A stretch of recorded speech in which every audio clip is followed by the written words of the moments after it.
Surprised that you're not banned yet, Sean. Sean says random stuff, dude. Random.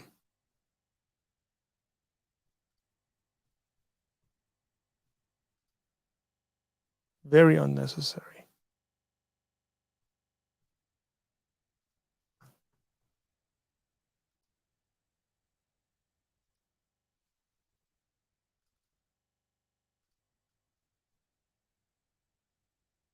Almost there, guys.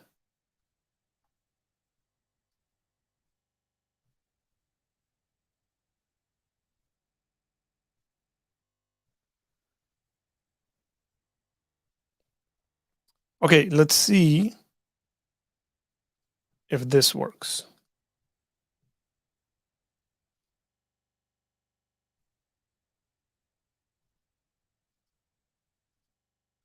Seriously, Chrome is the only thing that it gives. Okay, major minus. Only gives you a audio share option if you're using Chrome. That's so weird. Seriously.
If you like to believe that, that's fine.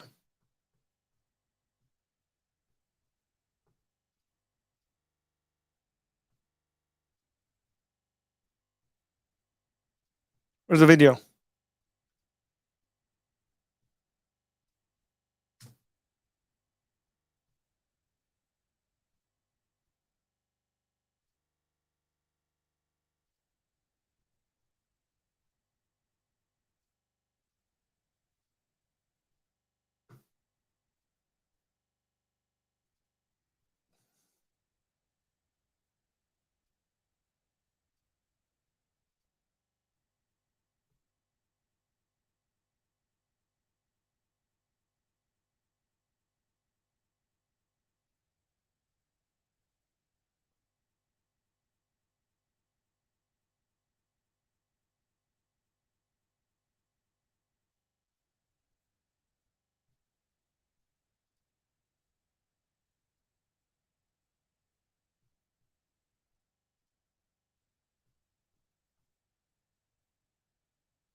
Never trust a girl too whose name's That's the statement.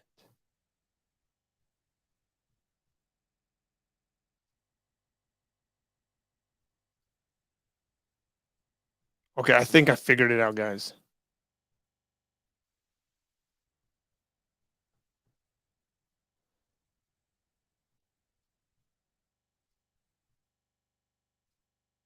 This should work. If this doesn't work, I'm gonna get really mad. Interesting and exciting prospects come out of that part of the world.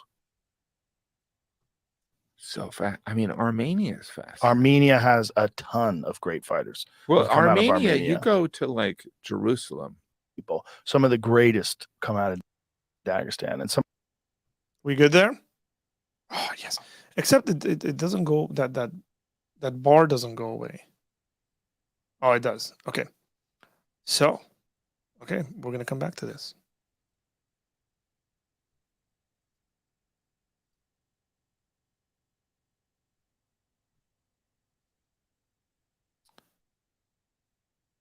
What was new segment?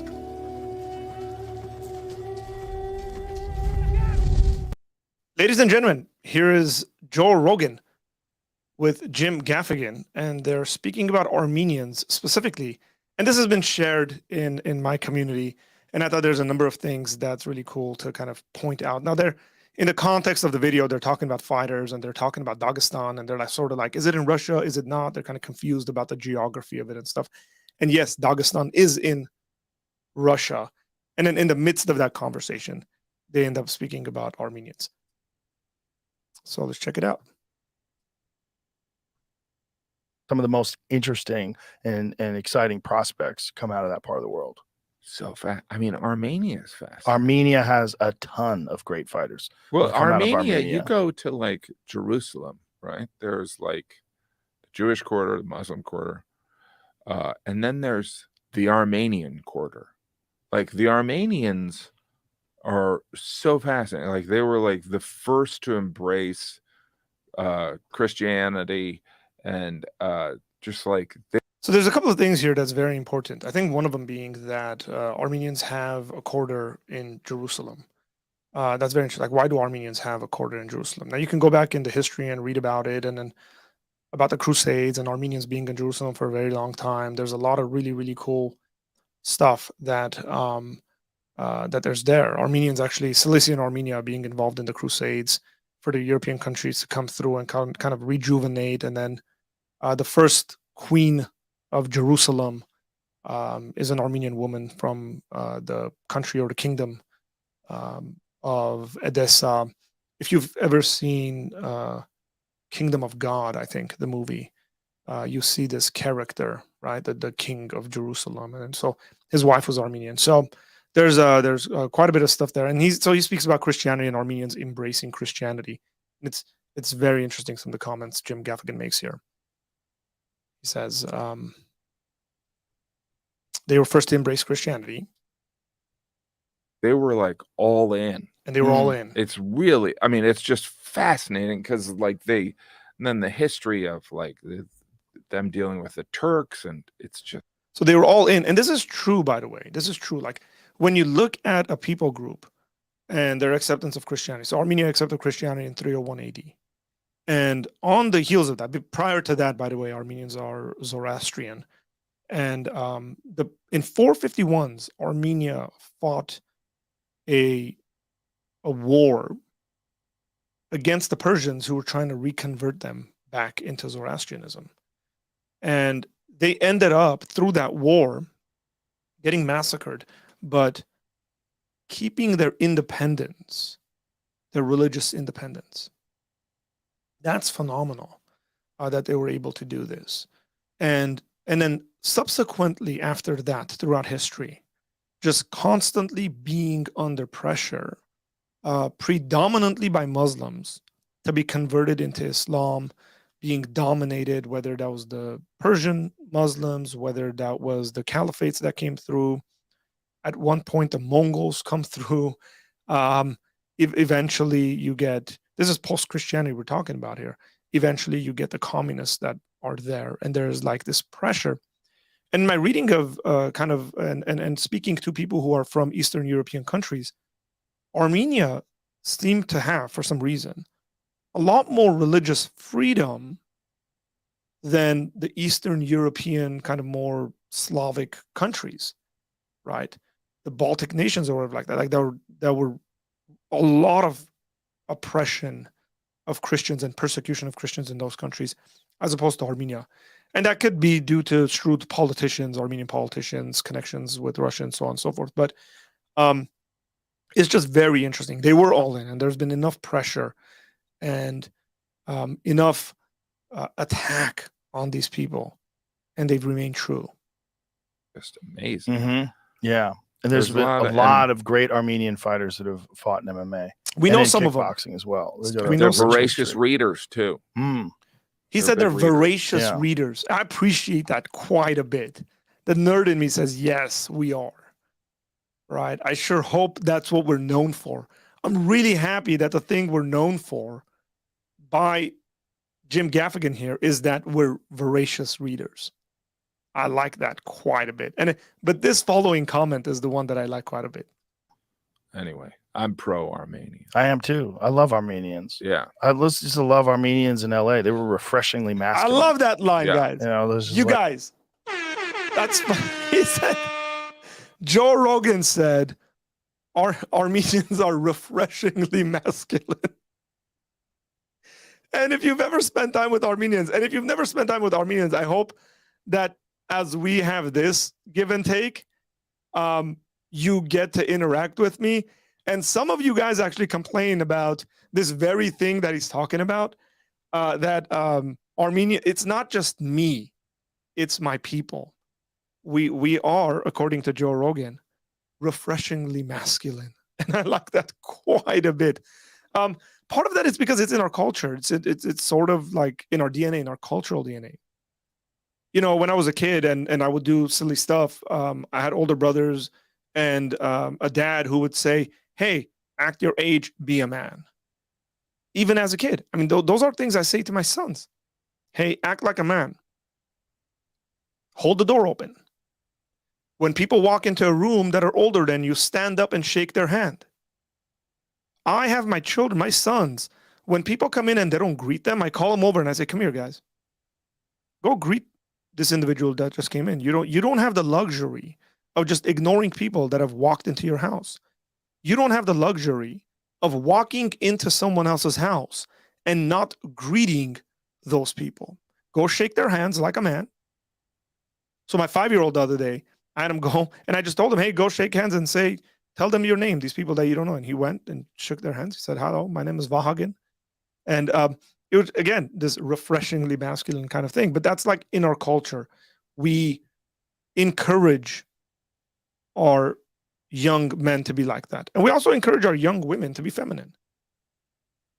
Not to be weak, by the way. This has nothing to do with being weak and strong. This has to do with being feminine and masculine. And those things mean a number of things when you have family gatherings and people are around and what your responsibilities are.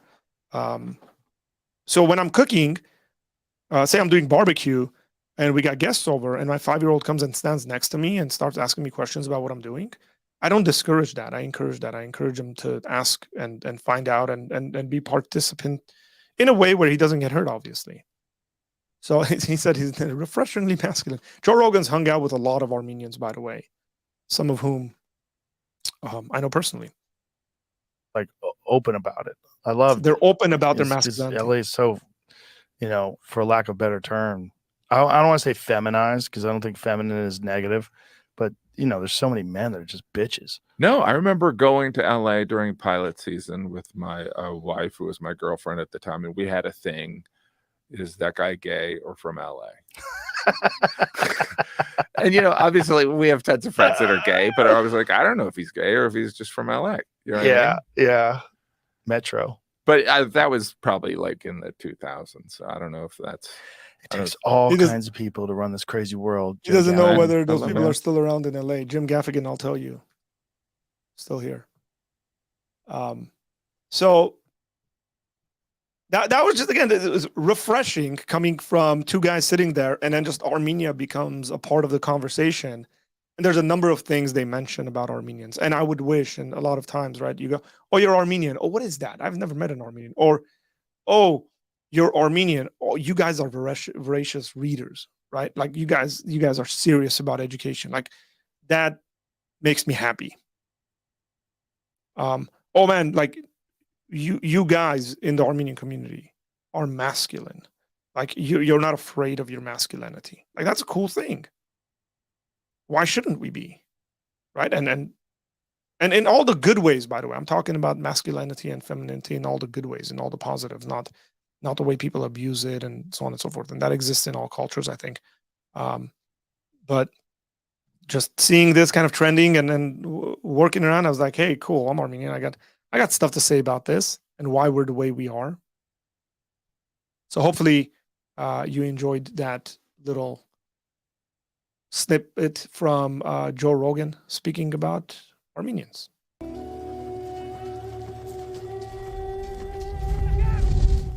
Okay, we're back. We are back, ladies and gentlemen. I'm enjoying the way StreamYard has this set up where I can do that very easily and just like create segments. I probably can do that in Ecamm too. I'm pretty sure I can. But that's another positive for Ecamm, except the only thing that's not a positive, you don't get audio in when you're using different apps. And I don't like that very much. And it's not any web browser, by the way. It's only Chrome that they allow it to use.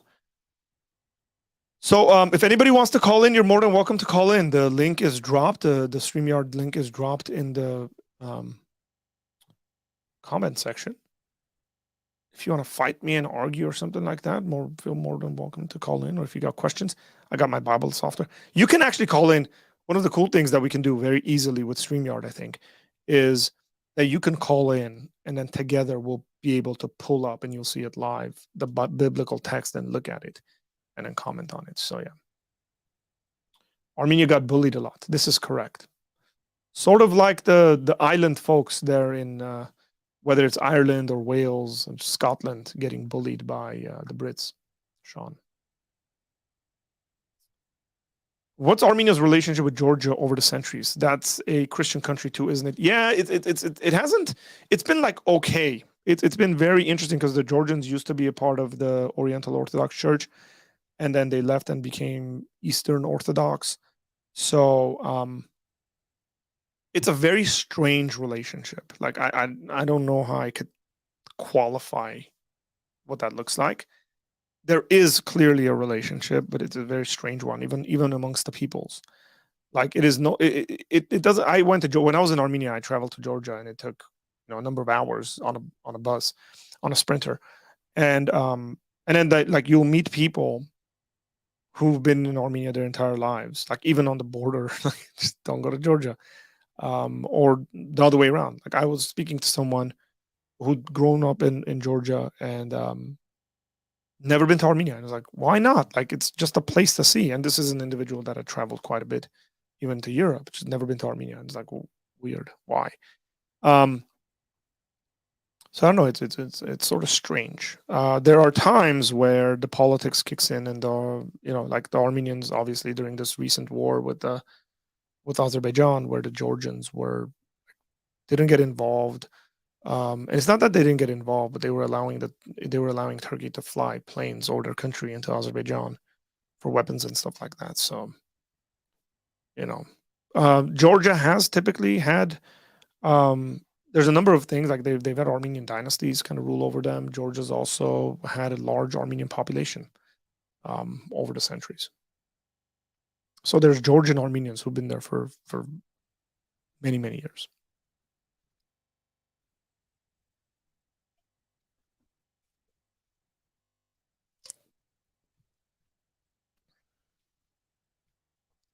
Yes, sir. Yes, it is.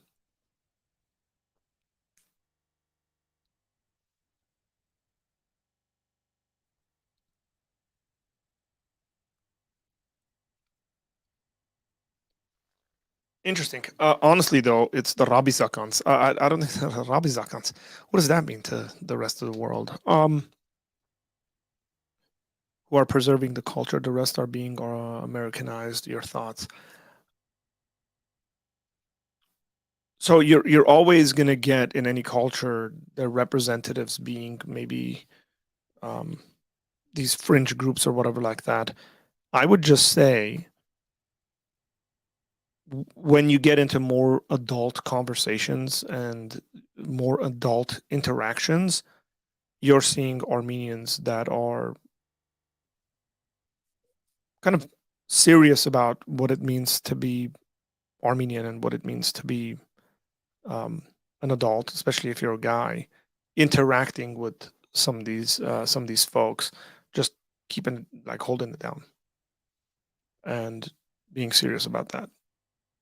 And I think they're the ones representing us to everyone else. I don't think the Rabbis folks are really like representing us to, someone like a Joe Rogan. I say that partly because I kind of know at least a couple of people that I know have spent time with Joe Rogan and what that's looked like.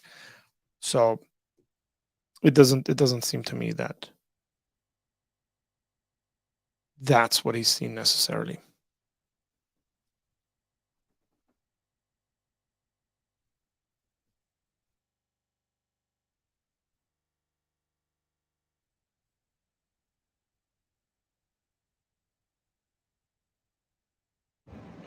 Okay.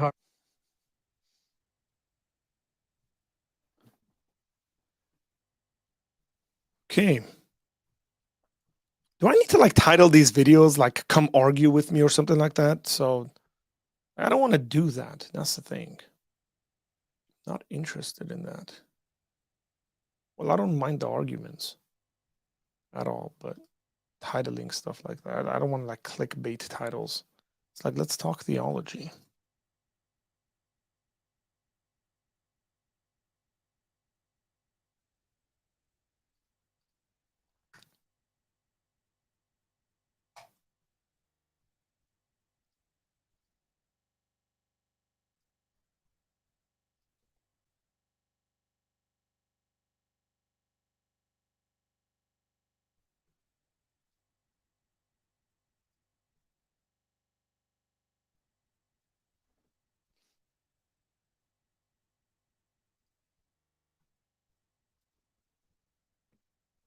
Don't clickbait them. I try not to. West Cork, Ireland, representing in the House. What did you think of the idea going to give it a shot? So I haven't, like, I watched part of the video you sent me. I haven't read your emails completely, but I think I am. I just need to plan it because I don't want to do it the day of. So I was thinking about it today. I would love to do these little, like, I don't know, 5-minute explanations or 5 to 8-minute explanations of a biblical text or passage, encouraging and just teaching folks about what the meaning of the passage is. But I would have to do it, like I would have to prepare it on a Friday and then like post it on Monday and then just do that instead of like it being Monday for that Monday. So it's just more practical stuff. But I like the idea. I really do. I don't mind that.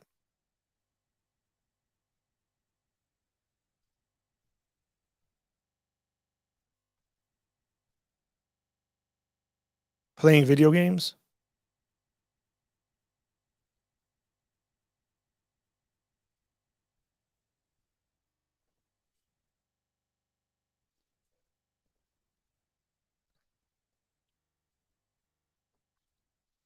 So, Carl, if you haven't noticed, we're not using Ecamm today.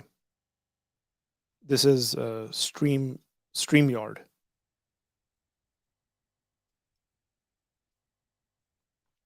So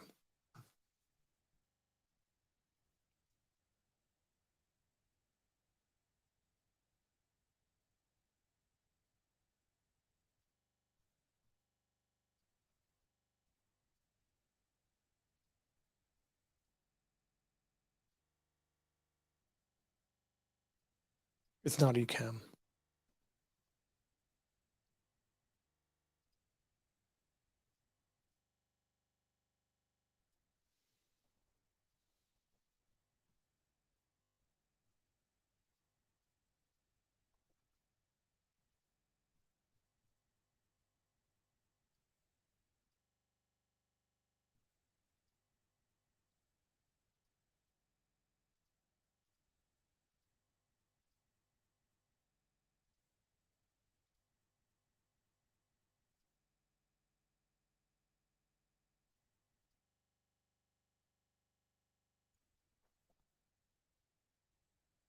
Yeah, I gotta figure out how to do this.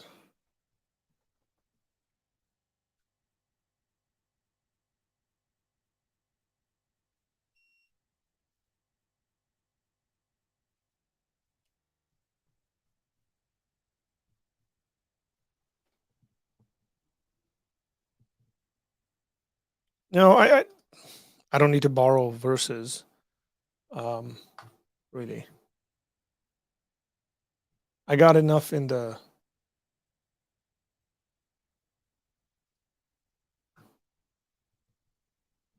tank, you could say.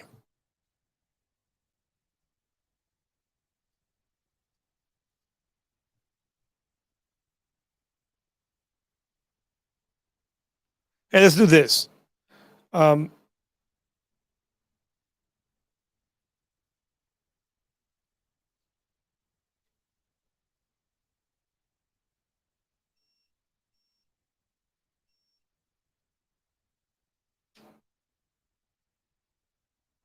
Oh, look who's calling. I'm just realizing to like how this works.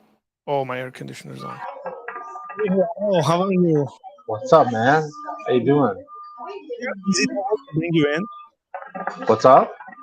Did you see how easy that was to bring you in? Yeah, this is much better. I can actually see like it's a nicer setup than Ecamm is. Yeah, it's smoother. Ecamm has it. Ecamm is more. What's the word? You can do more. Whoa! Yeah, sure. You want this on the internet? I don't know what this guy's doing, man. I'm not for this kind of stuff. I'll edit it out.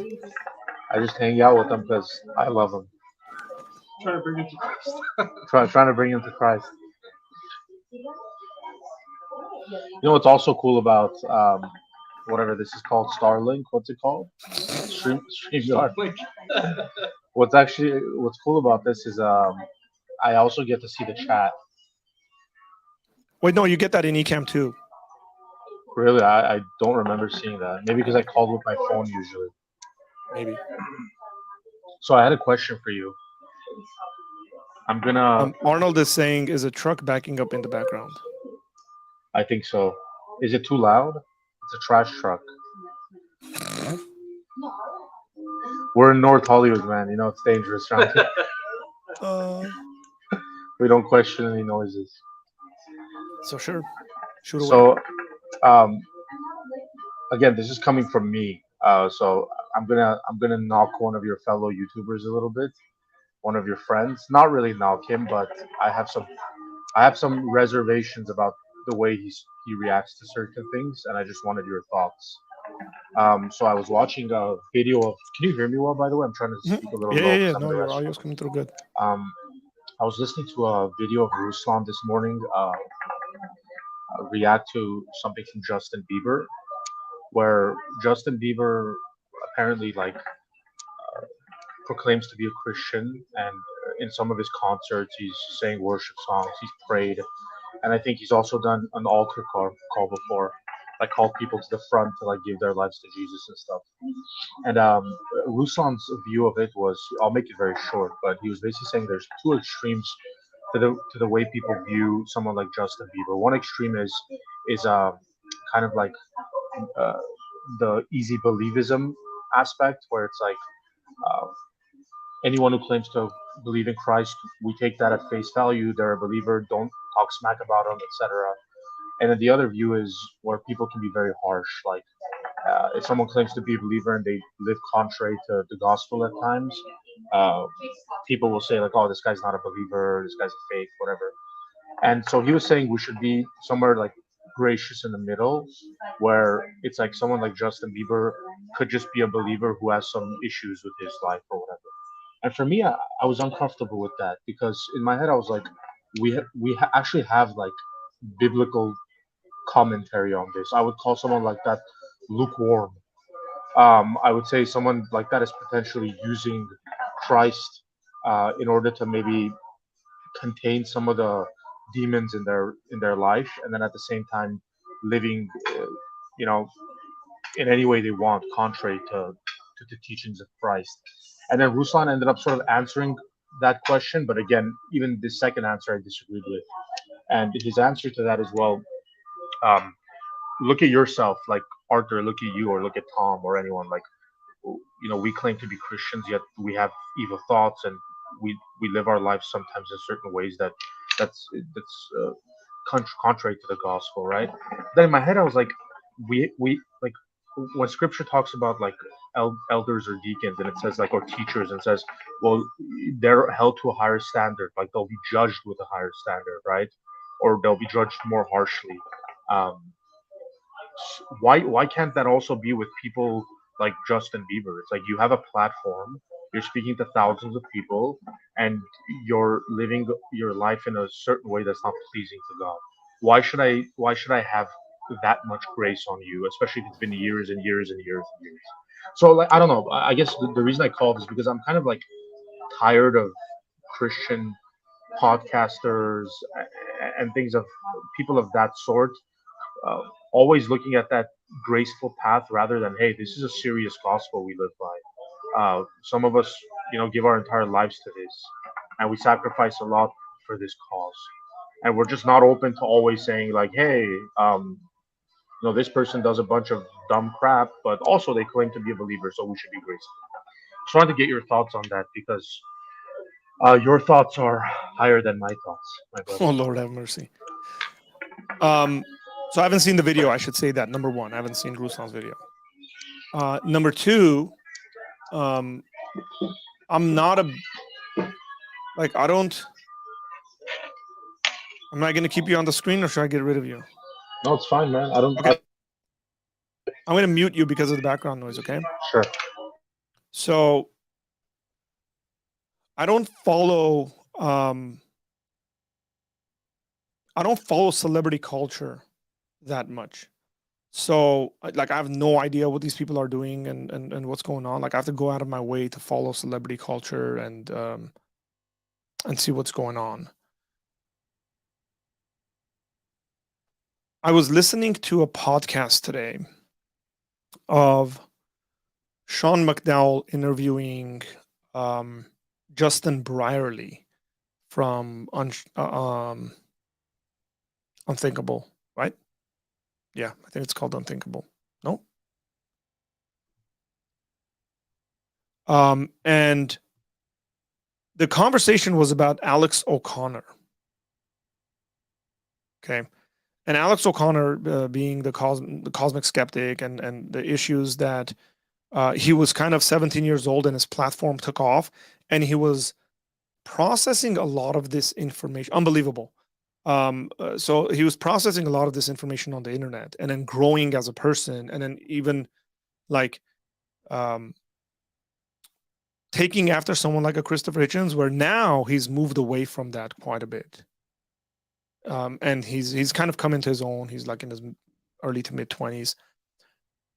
There's something to be said about that. Like in our culture, we're reasoning and going through stuff that we're living in the public space where previously that wasn't the case. That's extremely important to think about. Okay. Like, I don't know, like 15 years later, I mean, hey, you found a bunch of videos of me from the late 2000s when I was going on television answering people's questions and stuff like that. And it's like, if I would, and you've probably watched a lot more of those things than I have.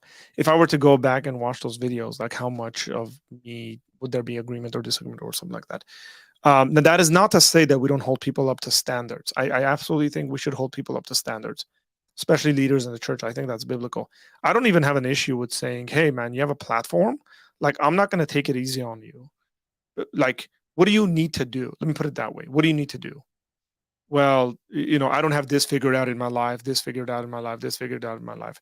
Cool. Like, let's figure it out so that you are a more and better representation of who Jesus is in your life. So yes, but I have an additional point I guess I would make on this, especially when it comes to celebrities. Who has the say-so in these people's lives to pull them aside and say, hey man, fix this thing because you're representing Jesus? Like elders, pastors, X, Y, and Z, right? Like these sorts of individuals. And I'm not sure, like, I know Justin Bieber specifically was hanging out with Carl Lentz. Okay, like, but it seems to me that Carl Lentz was trying to be more cool with Justin Bieber and his style and all that stuff rather than like pastor the guy. So I haven't seen it. I wouldn't be surprised that Ruslan held back a few punches. And I'd probably be more in agreement with what you're saying, the way you're explaining it. But knowing Ruslan and having talked to him, he does hold people to higher standards. But I think he's trying to bring a more balance, I guess, to that conversation where people just.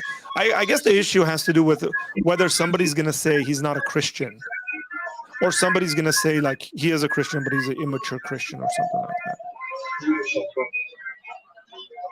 Yeah. So he has distanced himself from Carl Lentz. At least that's what I got from Ruslan's video. And I think he had someone more solid recently at one of his concerts. I forgot his name, but something Fox. I forgot.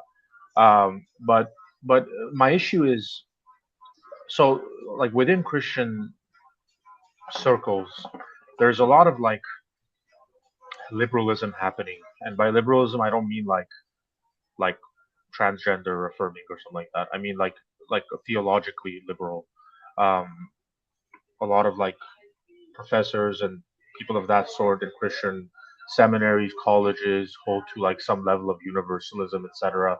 And it just worries me because once you start taking this like ultra graceful approach with these kinds of people, um, like let's be real, you have 4.6 thousand subscribers.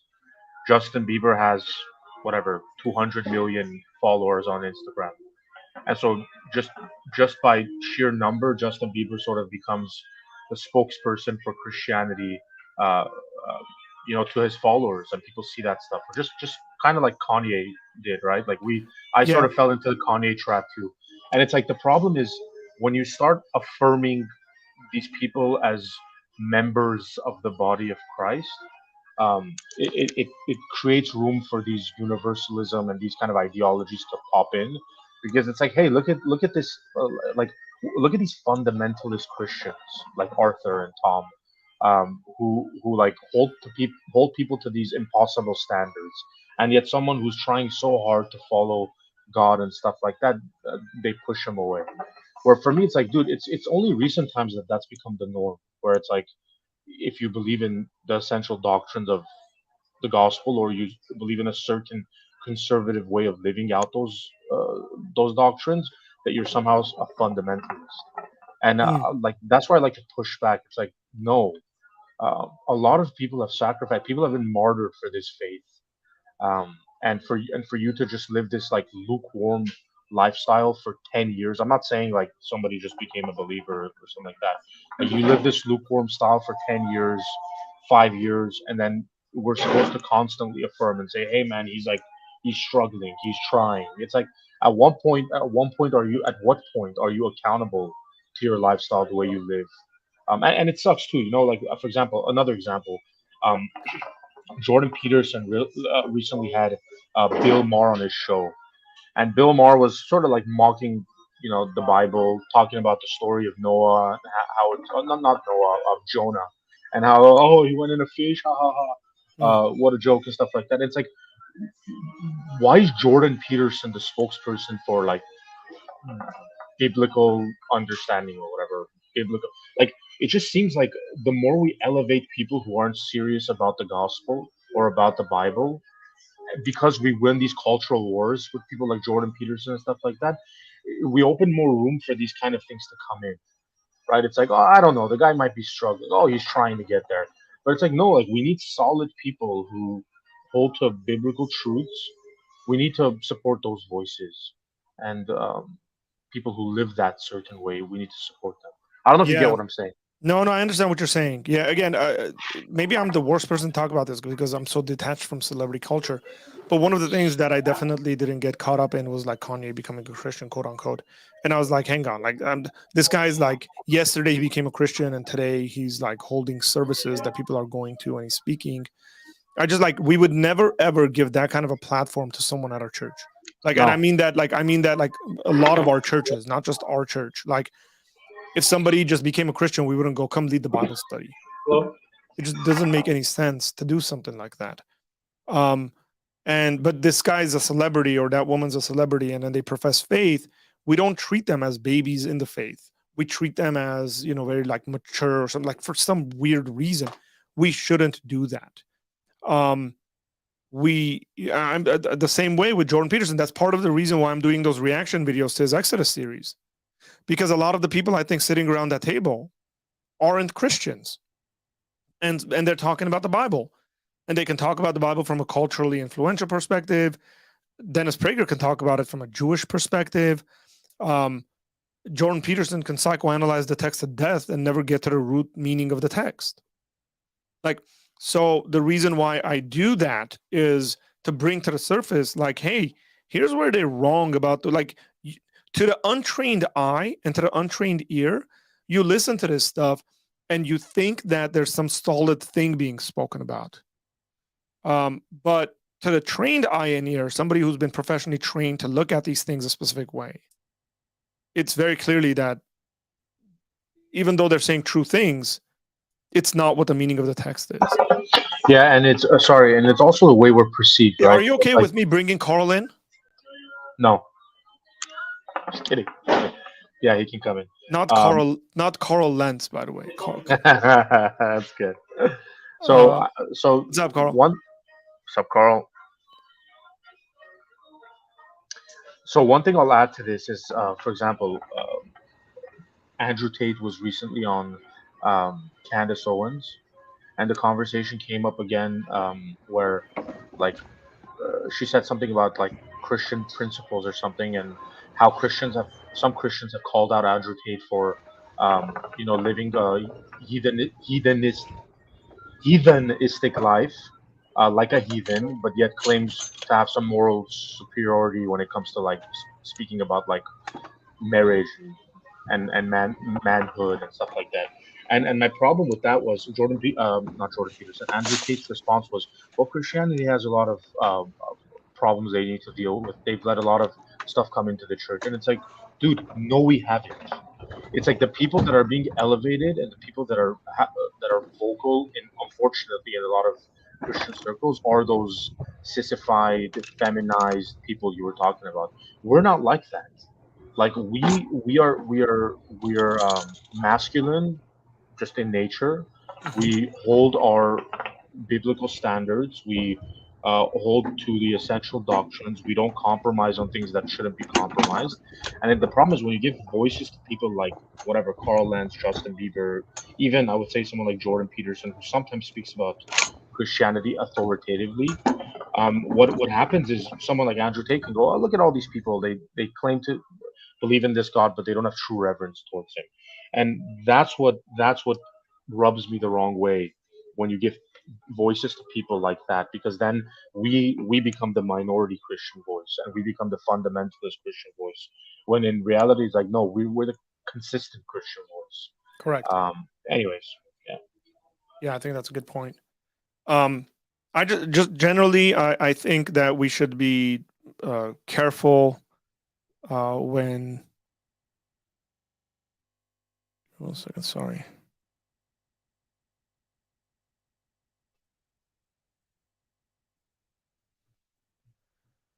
I think we should be very careful when it comes to platforming people. And again, this is just something like we're dealing with, and no other Christian generation has really dealt with. Right? Like no other Christian generation has ever dealt with this subject of somebody immediately, like overnight, becoming a Christian, and then they have the ears of 250,000 people. Right. By the way, I don't know if Arnold is joking. But I would separate, just for anyone else who thinks he's not joking, I would separate like governmental entities from like spiritual leadership. But hang on before we go there. Mhm. Right, like a lot of people started seeing that, like there's people going and laying hands on them and praying, and a lot of those people were like off the wall, like word faith people that you and I on a regular basis would criticize and say these guys are messing with stuff, right? Like, and those were the people that were embracing him and stuff like that. And I was very uneasy with that. Or when he would get up and say stuff like, "I love the Bible, all of it. My favorite verse is all of it, the whole thing." Or like then he made that stupid statement about like, "I've never sinned. Like I don't need to ask her." like just like people were elevating him and he was talking about the Bible, and then people who knew Christianity well enough but didn't believe were saying, look at this guy's silly, and then these Christians think that he's, you know, something worthwhile. Yeah, and I would say though that those people who were laying hands on him or who were affirming his whatever Christianity are the same people I'm talking about, which would be people Sure. who have a wrong understanding of the gospel. I would personally, I mean, I don't know if I would mind laying hands on Trump and praying for him. I don't see that as Well, there's a contrary difference of to, what you're doing. Like if you're yeah, praying for him, that's for that's him. all good. If But the I Bible wouldn't, tells us to pray for those yeah. who are in you know, governmental positions and stuff like But that, that's I wouldn't somehow like affirm like, hey God, like thank you yeah, for he's the making this called of guy, God to lead yeah, us, like such a whatever. I mean, warrior for our, like, yeah, like, there's a separation there.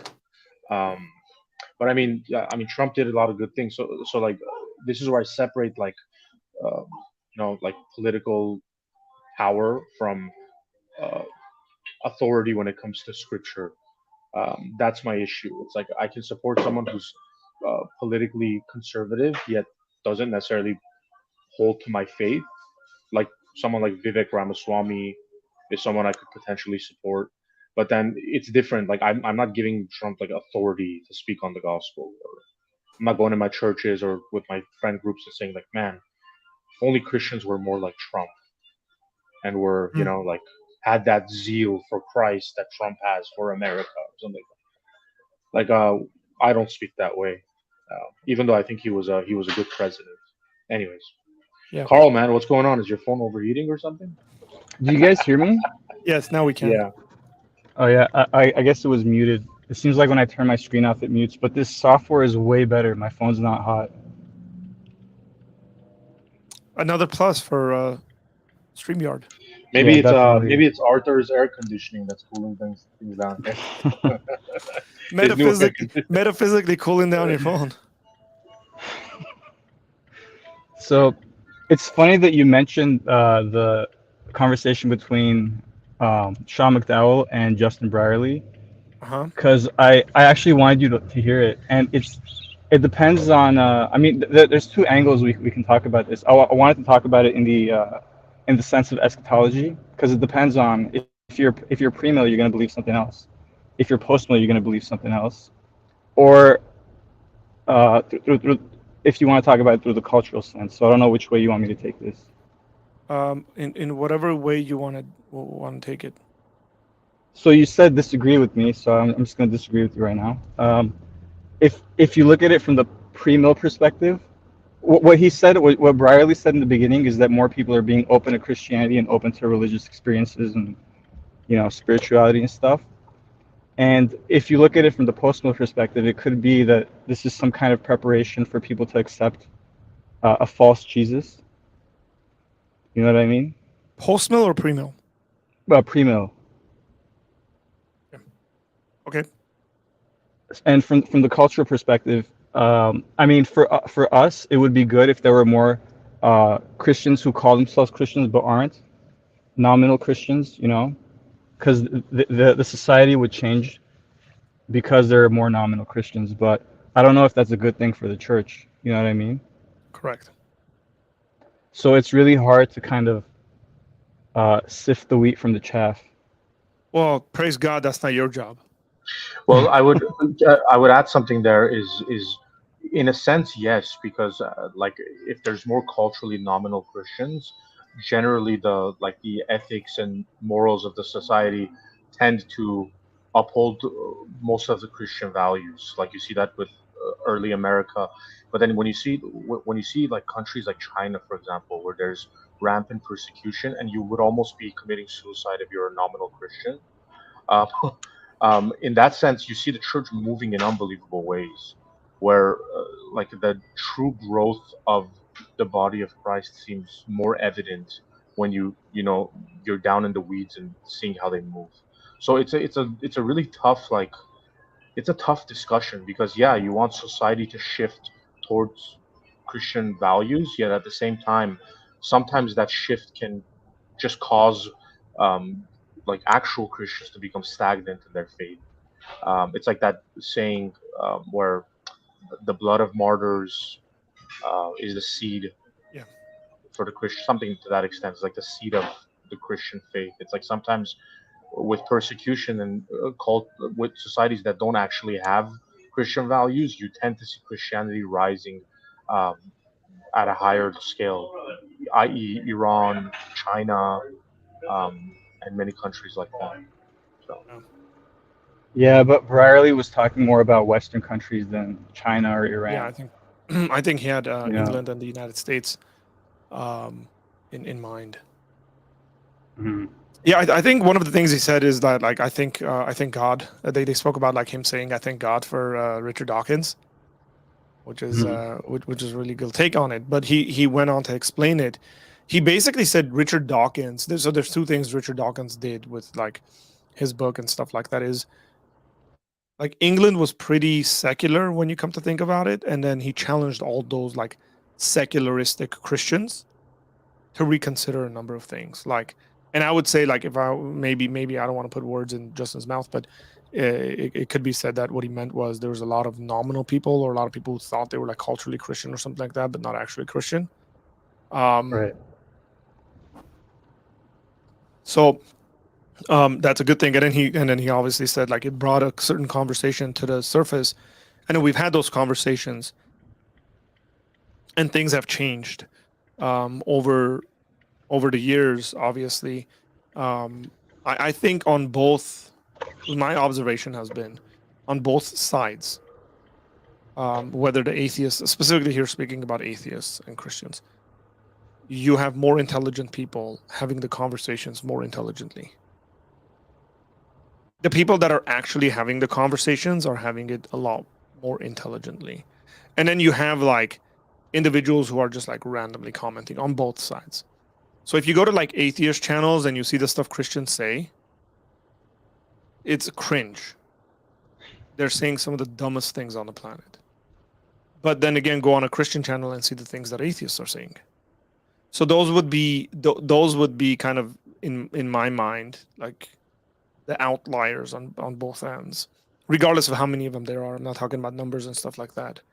And then, but those individuals that are seriously having the conversation are considering each other's arguments in a more serious way that maybe some predecessors didn't do. Yeah, but I think those are the masses though, the people who make the stupid comments.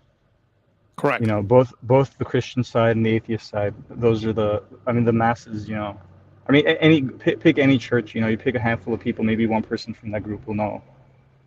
You know, will be on the. I don't know how to put this. I don't want to say intellectual because that sounds pretty bad. Like the side that thinks about that thinks the issues through. You know. Well, yeah, I mean, and I think it's the same on the other side.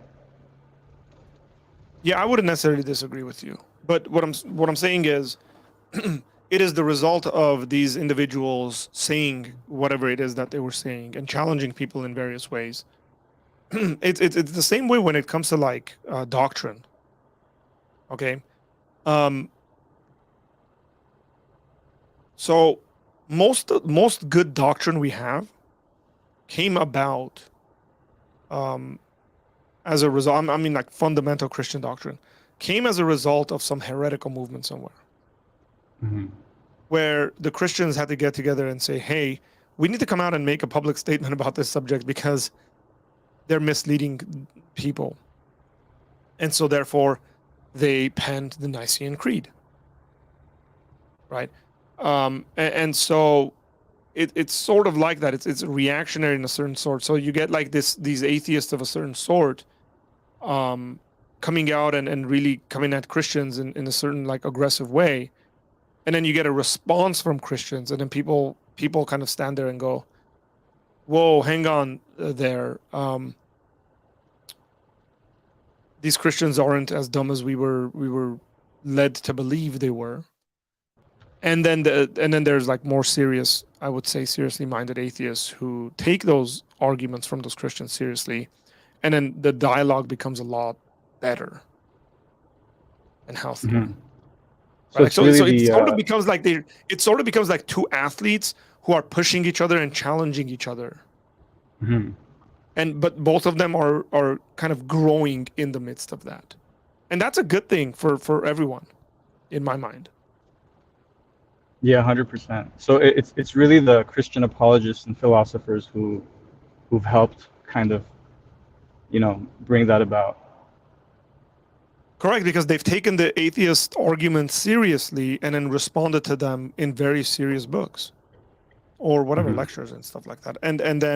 I've argued this when it comes to apologetics, for example. So, and this isn't to discredit anyone in any way, by the way. I should preface that before people start thinking I'm saying certain things I'm not. So there's like a first generation, at least in the West and stuff like that. There might be like a first generation of apologists we see. They did these, what I would call like grandfathers within the apologetics community. Okay. And those are people like Sean's dad, right? Josh. Josh McDowell.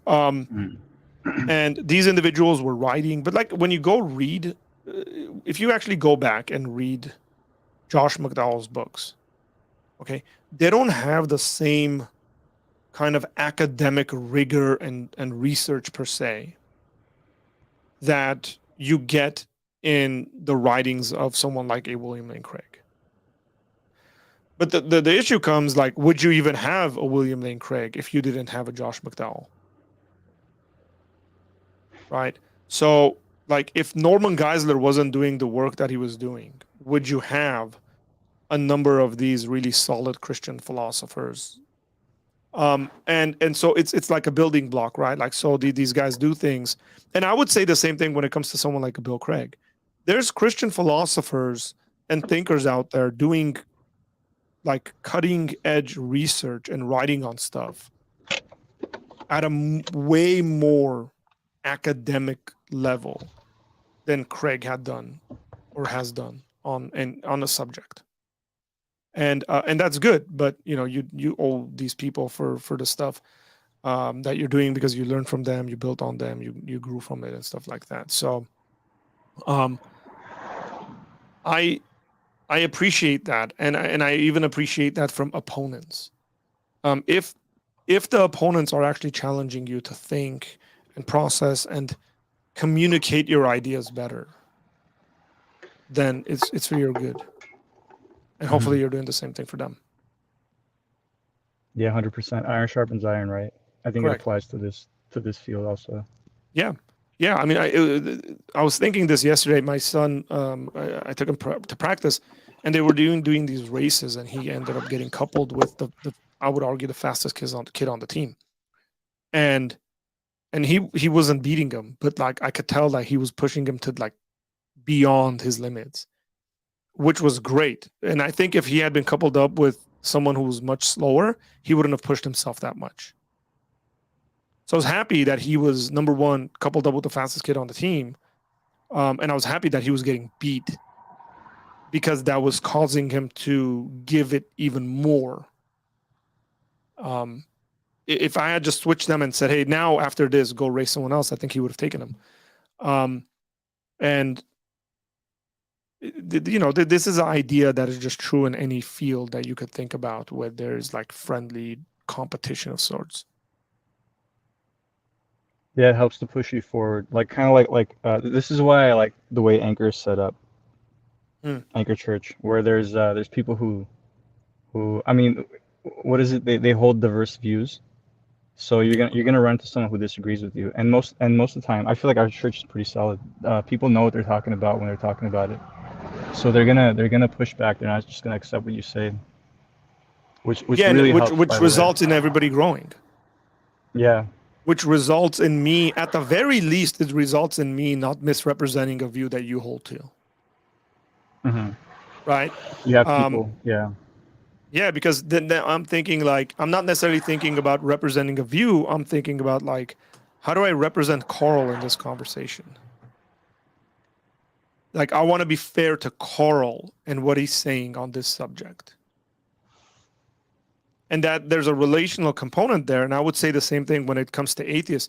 If you notice that if there are Christians who have atheist friends, they will represent the views of the atheists in a better way.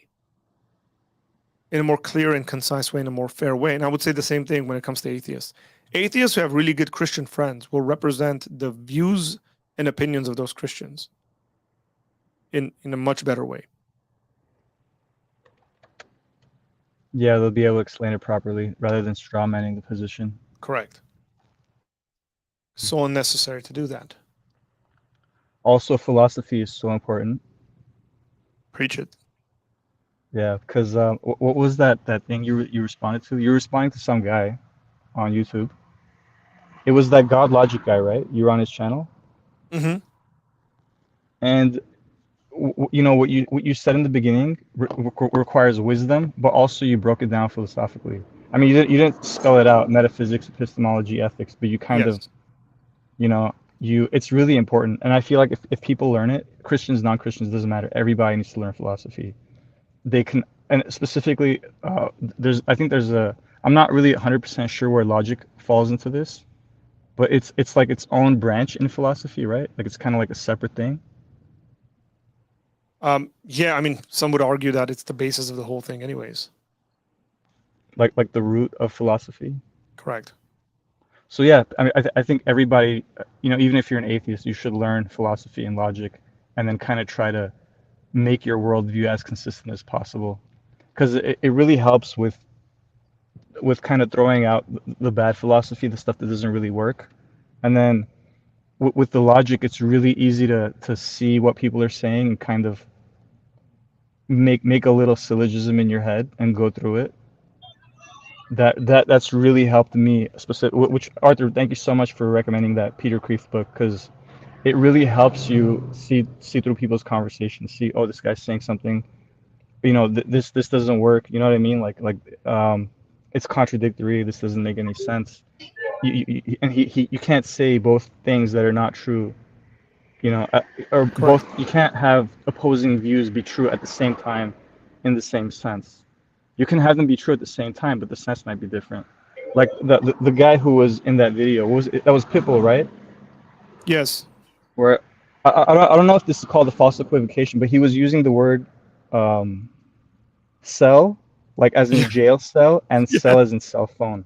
But you can't do that. You're confusing the words. So This is horrendous. you know, but even though I don't know the name of the fallacy, because I know a little bit of No, logic, I think that can would fit. recognize I think that would be wrong. equivocation. Mm-hmm. Yeah, Hey, Carl, I have a question for you. When you say the atheists should study logic and philosophy and things of that sort to get their worldview more in order, then how would you? Because a lot of us Christians, when we debate an atheist, we start by saying their worldview doesn't make sense, or that they're borrowing from our worldview to make their worldview make sense. So how would you encourage them? And this is a genuine question. How would you encourage them to, um, study logic or philosophy and things of that sort, and then immediately throw their logic or their methodology out when you're speaking to them in person? I mean, I don't start off my conversations by telling an atheist that his worldview doesn't make sense or is irrational, but if there's a difference between good philosophy, bad philosophy, good logic, bad logic. Like for example, the people who make the statement that there is no truth, right? If you ask them if that's true, it's wrong either. It's wrong either way. If you say it's true, then the statement there is no truth is not true, because that statement's true. And or if it's false, then that statement is meaningless. You know what I mean?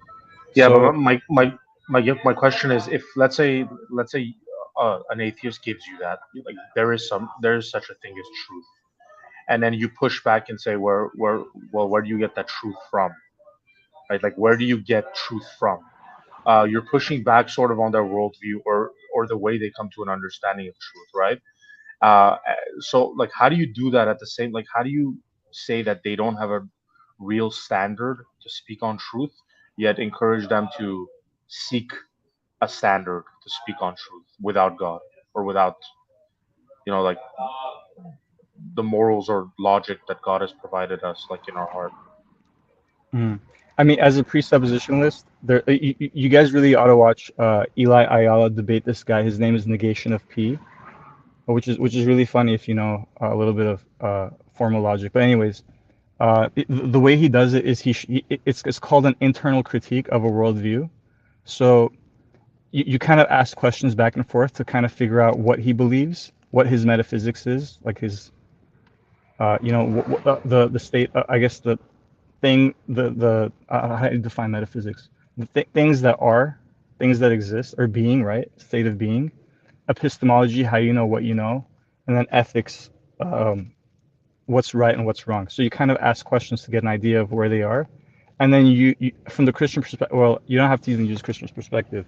You just philosophically examine the view, and you find logical problems, you find philosophical problems in the worldview, and then you show them these problems, and hopefully they're honest enough to admit that these are problems in the view, and then you offer your view as an explanation for these things, and then you preach the gospel.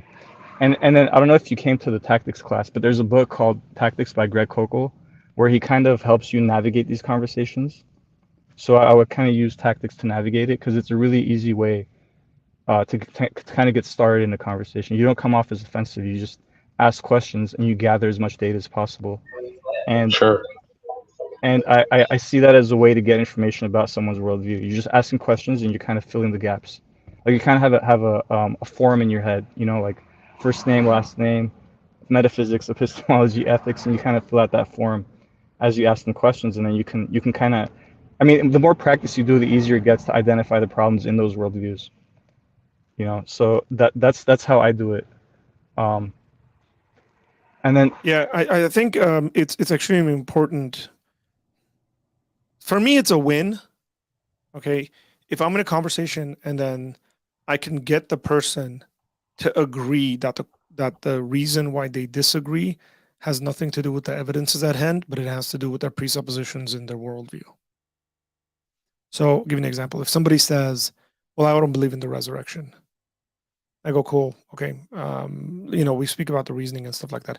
But through that process, we end up coming to where the individual says something like, "Well, it's impossible for someone to come back from the dead." Now, that's a more worldview question, right? It has to do with possibilities and supernatural acts and stuff like that being read into the conversation, and essentially they're concluding whether a thing will happen or not before they even look at the evidences or whatever. Hey And Arthur, then do you know the difference between external critique and internal critique? yeah, so an internal critique would be from within the world, like already the things that are already believed within the system. So, for example, the problem of evil to the Christian is essentially an effort at an internal critique. The person who's has the issue is saying you believe God to be good, and then you think there is such a thing as evil, and those things don't mesh well together. And so, therefore, the problem of evil is an internal argument against the existence of God. It's trying to point out. Would it be fair to say it's something like the slaughter of the Canaanites? Like how can at the end of the day, yeah, it's gonna at the end of the day that's gonna lead us to the problem of evil. Correct. Like, why would a good God do this? And then an external critique is kind of like oh, the Bible has been changed or revised, so how can we know what it says is true or whatever? Yeah, Okay. that would be fair. Yeah. Got it. But I want to add, the only way to properly show that a worldview is contradictory is through an internal critique. You can't throw outside ideas and say, "Oh, this worldview is contradictory," because we have. I mean, every view has this support for the problems you find in the worldview. And there's also rescue devices, and you got to watch out for that, because someone who's really good philosophically will come up with rescue devices on the spot, and you can't really fight those. Like I don't want to get into the young Earth creation or the age of the Earth debate, but there's something called an Oort cloud, and it was created to fix the problem of comets, since they don't last that long. So it's a comet generator that exists somewhere beyond the visible universe. We can't see it, we can't test it, but we know it exists because comets exist. That's a rescue device, but you can't really prove it. You can't prove it wrong. But everybody has that. Even we use things like that in our worldview. But it's really important to keep an eye out for that and not to take that. It's really hard to explain these things in short, little bits, because there's so much to unpack, and I really want to go off on like 50 different tangents, but I'm trying to keep myself focused. Yeah. Plus, an external critique would have to, like, in that example I gave, right? Like, where the Bible has been changed, blah blah, so it can't be right. Like, the problem you run into with an external critique is like, then you're assuming that there is another worldview that's right. I don't know if that makes sense. Like, what are you comparing the wrong worldview against? Like you're saying, through that critique, you're saying that the Christian worldview is therefore false. So there must be some other worldview that's true. So if you use an external critique and say like, oh, the Bible has been changed, so it has to be false, you're assuming there is another worldview that contradicts that particular one that you're calling out. That could be right. Yeah. Then you need to have the knowledge to fight against that, to push back at that. Like, let's just say someone says, oh, the Bible's been translated, to Latin, to so many different languages before it was translated to English, but that they don't translate from the Latin to the English. They translate from the original. For example, for the New Testament, they translate from the Greek text to the English. So you can kind of tell them, hey, it hasn't been translated through 100 different languages. It's been translated from the original language to our language today. And if they say, oh, but there's like so many copies, if a copyist made an error, that error was copied, you can kind of turn it and say, yeah, because the error, the copyist copied the errors, we have a puzzle piece, or a 900 piece puzzle, or a 1,000 piece puzzle of the 1,100 pieces. We just got to figure out the 100 pieces that don't really belong here. You know what I mean? I feel like with Christianity, you have so much good evidence, and the way God preserved His word through the manuscript tradition, through these copies, it's impossible for them to have like one official translation or one official Greek document where they can change whatever they want, and then we won't know that there are changes, because there's so many copies that you can, if I have like let's just say I wrote John myself. I copied John. I'm one of the copyists, and I wrote, in the beginning was the Word, and the Word was a God, and there were other gods, or whatever. I just write something like that. My copy would stand out among like hundreds of others. I mean, you have like 99 copies saying, actually what First John actually says, and then you have my translation that says something completely different. Because of that, that my translation is a false my copy is a false copy. You know what I mean? We have so much with the Christian worldview that it really, no matter what attack you throw at it, there's really good explanations and a lot of evidence for it. It really comes down to the worldview issue. If you're gonna deny supernatural, anything supernatural, then it's impossible for that person to become a Christian, because you can't believe in a supernatural being. It's really from my perspective, it's really a heart issue, not an intellectual issue. Well said. Yeah, so I ramble a lot. My bad if I went out on tangents and stuff. That's all good. All good. Saying good stuff.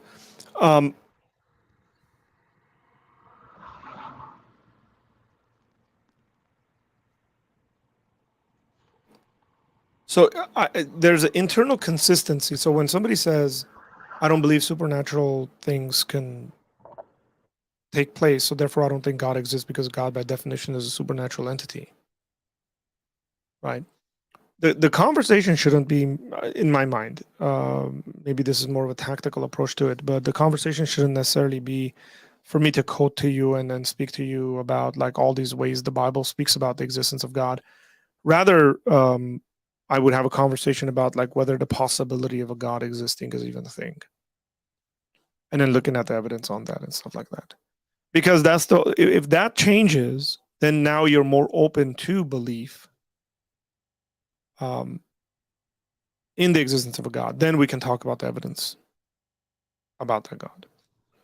The issue becomes that a lot of people aren't even aware that they have these sorts of views, like that's an impossibility, right? And Yeah. it's trying to bring that to the surface. It would really help if they knew some good philosophy. Like I forgot his last name. I think it's Zimmerman, Dean Zimmerman, right? Yeah. Where he was talking about the ontological argument and how it's. I don't think he's a Christian, because he was in the conversation he was saying that he's not trying to provide a defense for God, but that this argument does work to show that if logic, all logic and reason and all these things are grounded in the mind of God, or this is how God thinks, then and these are necessary, then it is necessary for God to exist. So you can have atheists who look at arguments or who are philosophically adept and know what they're talking about, for them to admit that it is possible for a supernatural being to exist. But then he's gonna give you philosophical arguments for why, from his perspective, supernatural beings can't exist. Correct. Right. So you would I guess you would, I mean, I'm guessing you're gonna respond and say, yeah, but then you break down those philosophical reasons for why he thinks the supernatural can't exist. Yeah, but it maybe at one point it becomes an issue of like possibility, right? Like for me to get to a point of possibility is a pretty decent place to be. Like people go from like this is an impossibility to a possibility. That's a win. Yeah.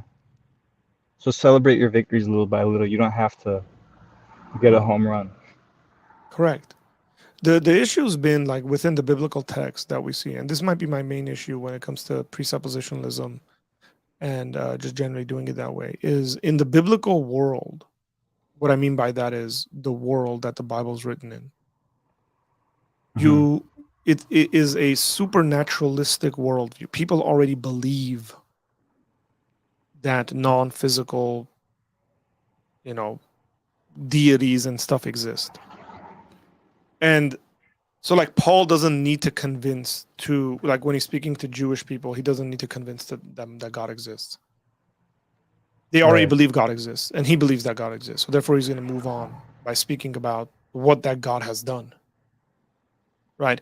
Even in the Greek world that Paul is engaged with, it's the same sort of thing. These people already believe that there are divine entities. And so he just deals with you would it. adapt. You would adapt to your audience, I guess. Or like if of course, like if I go to, let's say if I went to an Islamic country where people already believe in God's existence, I'm not going to give arguments for God's existence. They already believe God exists. I'm probably going to speak about what, who, how we get this info, revelation, whether it can be trusted or not. But I'm not necessarily going to be like, well, why would I? They already agree with me on that.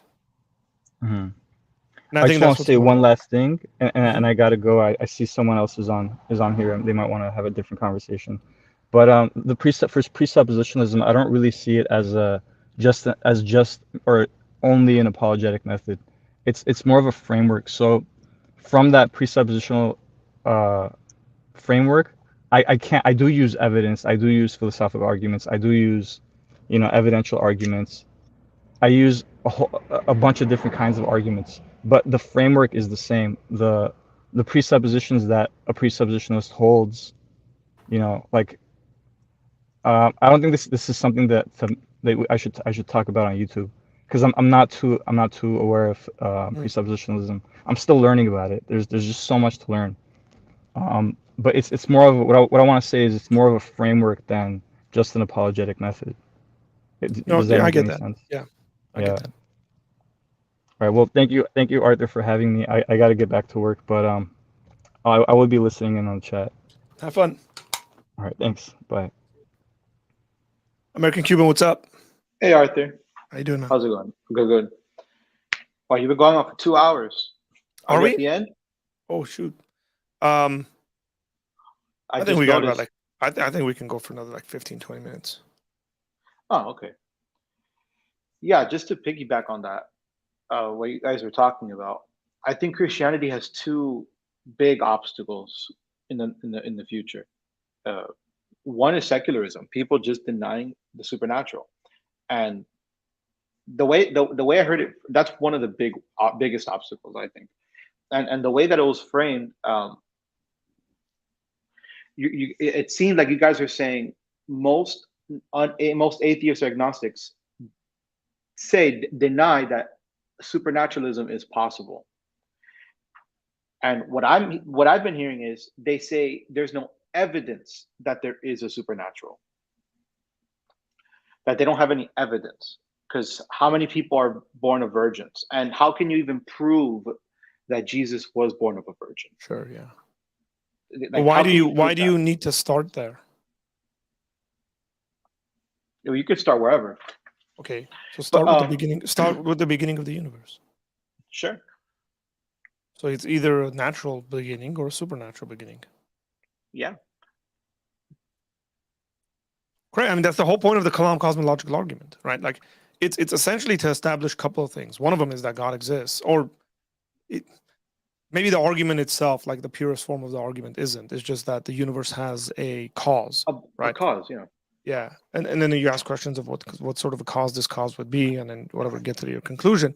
But once that's established, then if you can get something from nothing, let's just say, if there's a possibility of something being brought into existence from nothing, then it really doesn't become an issue for a virgin birth or Jesus being God or anything. Like, all those things become possibilities. So that's why I'm saying this is a worldview issue. Yeah, and and in the Kalam cosmological argument, I actually wrote a paper on that in college, defending God's existence, but I don't see a supernatural cause. Like, I don't see how science supports a supernatural cause. Science, it can't be a natural one. The conclusion is that it's impossible for it to be a natural one. Yeah. So it's not a natural one, because when it comes to the universe, we're talking about the sum total of all things that exist, all physical things that exist. So if the universe can't create itself because it clearly doesn't exist, then it becomes a conversation about what's another thing. Well, a non-natural thing. What's a non-natural thing? It's like, are we scared of calling it supernatural, beyond the natural? I don't have an issue with that. But I'm curious that you said that secularism is a challenge to Christianity, because I don't actually see that. Yeah. I actually see that the world is becoming more religious and pagan. Wow. Especially the West. Especially the West? Especially the West, yeah. Just like, just pay attention to the sort of stuff people are believing in. More conspiracies. Well, yeah, I mean, there's that side, like the conspiracies, but like,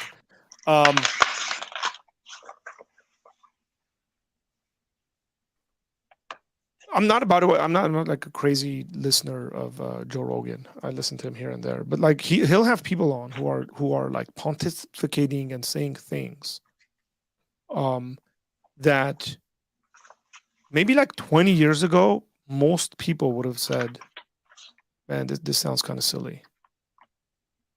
Yeah. And folks are very much into it. Like, they believe it. Yeah, because they no longer trust, like, the media. Yeah, but it's not just the media. There's a shift in regards to, it's like the media, it's the science. And I'm not just talking like post-COVID kind of stuff. It's just like, this is the direction. I actually wrote a paper in 2000 and more like a presentation / paper. 2010, I graduated Bible college. And I wrote a paper that the future of the West is not secularism, but it's religious pluralism. And the reason why I wrote this is I was speaking about like what I think apologetics should go towards. That the future is not going to be us defending against like the new atheists. Obviously, this is 2010, so But the future was going to be us having conversations about like which religion is true. And I'm actually like, maybe it's not like becoming pluralism in the way I'm thinking, but there's a lot of people that are very, very open and very much into quote unquote spirituality and participating in various things that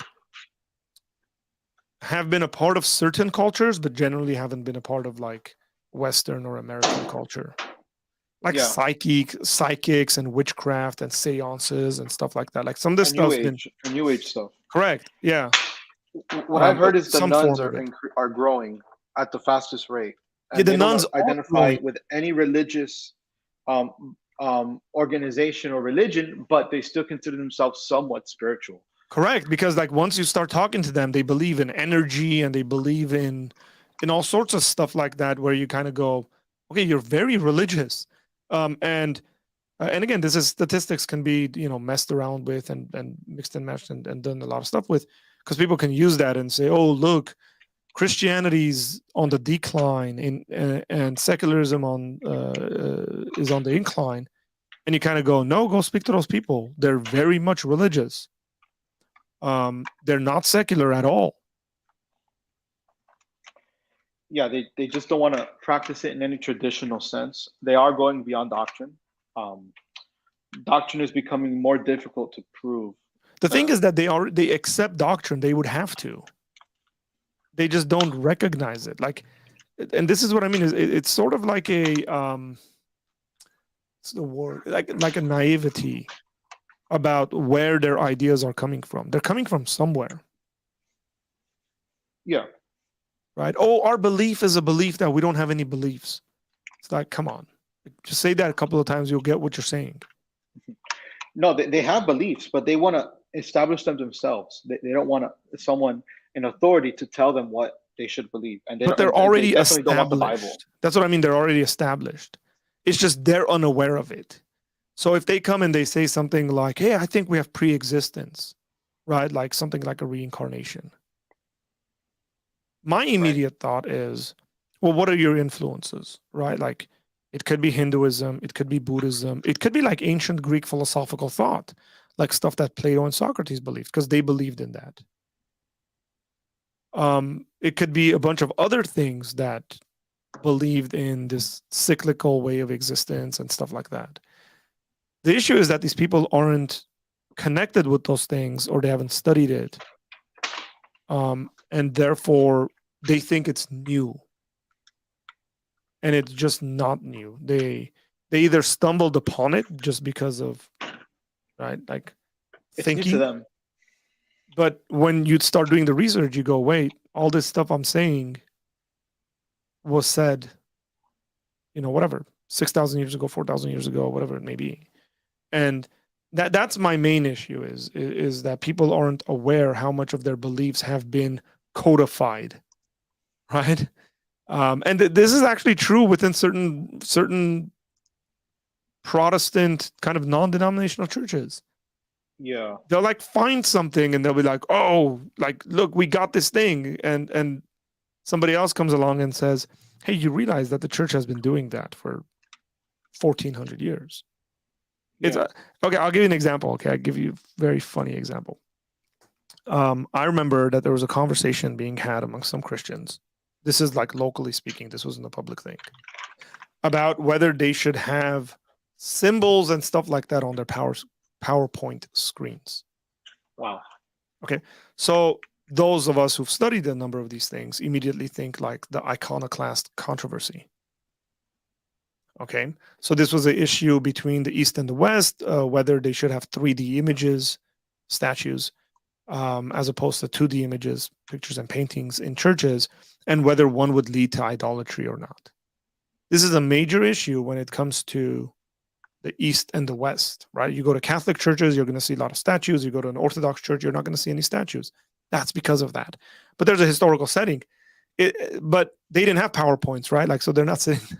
Like, I suppose I wouldn't be surprised. Like, we start getting like holograms, and then some church somewhere starts like developing like images of Jesus in like holographic. What is it? Holographic. I don't know, whatever, right? Yeah, images. As like, but it looks like it's a 3D sort of thing. And then some Christian saying, no, the Bible says do not have any idols. But Right. that's not a new conversation. It's just the method that you're doing this thing in has changed. But that's a conversation that was had 1,000 years ago, 1,200 years ago, right? 1,500 years ago. Nothing new under the sun. Correct. There is nothing new. And I personally like the statement. I think it was G.K. Chesterton it was either G.K. Chesterton or Malcolm Muggeridge who said, all new news is old news happening to new people. Wow. And I repeat that quite a bit. And that's just frankly the case. We come across stuff, generationally, we come across stuff and we go, oh man, we're dealing with busyness and this and that. And then you do some asking and reading and look at the lives of your parents and grandparents. And then you go, well, they had it. It's just they had it in a different form. Like, oh man, life is so hard today. Really? Is it as hard as your great grandparents? Maybe not. Maybe it is in certain ways. You're dealing with stuff your great grandparents didn't have to deal with. And it isn't. The interview that I was playing, I don't know if this part came through, that Jim Gaffigan and Joe Rogan interview earlier, I was playing it. And Jim Gaffigan, I think in the interview says, I think it is much harder for our children today than it was for us being kids. And the example he gives is that we used to compare ourselves. And this is challenging to me, by the way. He said he said we used to compare ourselves to other people at our schools, which was whatever, say 300 people, 500 people, 3,000 people. Yeah. He says, but now our kids have to compare themselves to the entire internet. Burn. And I was like, wow, that's a serious statement there.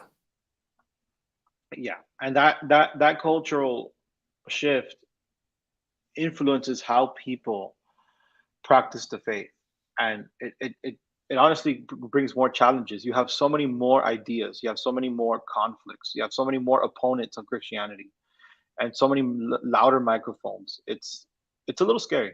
Correct. And Hollywood and education and just it's a mess. How many anti-God secular institutions are influencing anyone who lives in the West? Yeah, but you know what I would say? It's still better than the Vikings raping and pillaging. Yeah. Like, I would much rather have Hollywood attacking me than thinking a boat is gonna dock somewhere and then they're just gonna come through and like not take any prisoners and just kill everyone in their path and then inhabit the land. And they're like ruthlessly, like they're not even influenced by the Christian ethic and even like, there's like what I would say generally, like we have rules of combat, right? Like rules of engagement and stuff like that in war. There's things that you just don't do. Where these were times where people didn't care about that stuff. There were no such things. And Right. like I would much rather live in today than that kind of a context. Or like when we complain about like America and the attack on Christians or the persecution of Christians in America, and I go, yeah, it's subtle, it's in certain ways, it's in this way and that way, but it's not as bad as it is in certain parts of the world. Like, Very I don't good have point. to be afraid of walking down the street with a Bible in my hand. Yeah, the battle seems to be just ideological. Yeah, it's like, well, More and more. as Like, soon as I can complain about that, I might reflect on it and say, well, at least my life's not on the line. And some might say, well, not yet. Maybe so. I tend to be not that much of a pessimist, but people have had it a lot worse, is what I'm trying to say. right. And so civilization has evolved. Correct. Yeah. I mean, I strongly believe that civilization has evolved. I think civilization has. This is part of why, like, I tend to lean eschatologically in certain directions. Post-millennial. Maybe not. Like, I lean post-millennial. I would be challenged by certain amillennial views. Even seeing myself believe it. But yeah, like I actually see overall Christianity has been a net positive for the world. And we've made the world a better place than it was. Any decent student of history can see that, in my opinion. Yeah, and when you deny it, it's because you just don't like it. you not only not believe, but you don't like the religion. Correct. And like and I'm fine with people not believing, but again, there are very simple facts that you can look at and that historians look at and say, hey, this is just the case. This conversation that we so regularly have in the West about human rights and stuff like that, like people don't realize that this has very, very Christian underpinnings, predominantly in Aquinas's natural rights kind of philosophical theology. And that has its basis in Genesis 1. God made them both male and female. In his image, he created them, right? Yeah. The humanity. And then people sit there and say, no, that just can't be. And I'm like, well, like, give me an example of somebody else in some other culture and some other worldview where they were practicing any of these things. And the scary part, no. If your rights come from God, men cannot take it away, or they don't have the authority. If your rights come from us, we invented human rights. We have the authority to take it away. Right. Well, then it becomes an issue of power, doesn't it? Yeah. It becomes like there's many of us, there's few of you, and therefore we can do X, Y, and Z. And then it's like, then what are you going to appeal to? I highly recommend people go read Martin Luther King Jr.'s letter from Birmingham jail and see the way he articulates his position. Number one, very few people can articulate their positions the way he does in that letter. Number two, he does it both biblically, he does it constitutionally, and he does it philosophically. That's partly why I love it so much. Like, he appeals to the founding documents of this country and then accuses people of not living up to it properly and not living up to the standards that was set in place, like legally speaking. But he also appeals to scripture and the Bible and equality as presented in the Bible predominantly. And I think that's wise because he knew he was talking to a largely religious audience, both people who were with him and against him. So he was appealing to their religious conscience and things they both held to be authoritative, the Bible. And then he was justifying it philosophically within ancient Greek philosophy and the literature there. It's when people like just kind of sidestep Christianity. And for those who don't know, you and I obviously are not on, like, we don't agree on a number of things. Like, I'm just saying this for the audience because you and I have had conversations and some people might not know that. But like, obviously you're not one of those folks. But when people just like sidestep, like, no, Christianity didn't give us that. We had that in this way in here. And you kind of sit there and sort of want to laugh and cry at the same time and say, like, what do we have to do for you to be able to see that and acknowledge that at the very least? Yeah, if you can't even concede to that, like, you don't have a middle ground to even speak about. Yeah, like, how are we going to have a decent conversation? Because when the individual comes and says, "Oh, look at all these evil things Christians did," right? Like, whatever. Typically, they're going to bring up the Crusades, and then say the Christian individual acknowledges that and acknowledges the evil and says why they're evil and why they're even biblically. Then you want to give you would want a fair trade-off in that conversation. Like, hey, I admitted all this stuff, but what about all this other stuff we did? It's like, no, you didn't do that. That's like besides you, that those things just happened by themselves.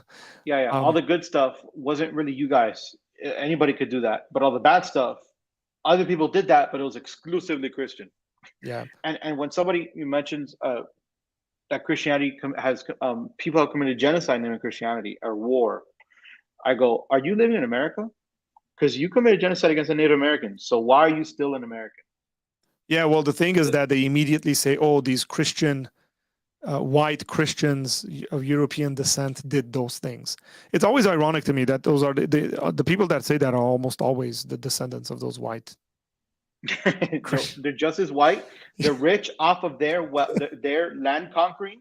They're rich. They're always wealthy online. But it's also that, like, that's been the case for human history. People taking each other's lands and destroying each other. It was just a day at the office. Yeah, exactly. And it's like, what even gives you the grounds to complain that that's wrong when it's been the norm throughout human history? Like, I wish people spent some time to think about why they even have the sort of reaction they do towards that. And then they will realize very quickly that it is due to a Christian influence on their mind and their worldview. Yeah. Right.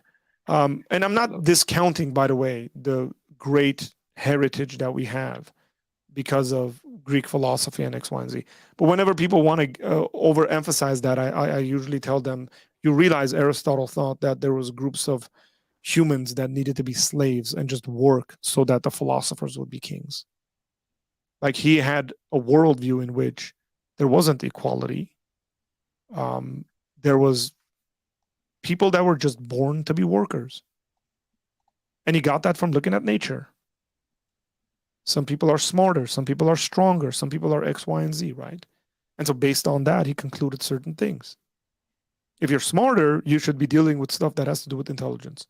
If you're stronger, you should be dealing with stuff that has to do with strength, like just naturally speaking. And again, I wish people at least had that conversation in a fair way. Hey, I do have to go because my office is going to get used soon. So take care. Appreciate your conversation, man. Appreciate you calling in. Blessings. Yeah. Likewise. Well, folks, plus whatever 4 or 5 on for StreamYard. It's got a lot of really good positives, and I got to think through this. It's something for me to think about now in regards to the way that we're going to be doing this. I just want to quickly go through some of these comments. Tyson's in the house. Tyson, what's up, man? He said this is the best show in the universe. Thank you, Tyson. I appreciate that. Hey, Dan, how you doing? Hopefully you subscribed, Dan. Oh wait, if this is Dan, then I don't know. The logo just looks different. Remind me if it's the same one. Side conversations. Okay, you guys are having an argument in the chat, which is fine. Folks, appreciate you guys. Thank you for hanging out in here and calling in and having this conversation. Hopefully it was up to your, what's the word I'm looking for? Standards? Whatever, maybe. With all that said, God bless you guys. I will see you tomorrow, which is Wednesday. Tomorrow night, we will have a reaction video. The reaction video will be us reacting to Jordan Peterson's and the Daily Wire's Exodus study. This would be episode 3. So if you haven't seen our first 2, please go and watch those. It's up on the channel, and then you'll be ready for tomorrow's reaction video to their Exodus study. Take care. God bless you.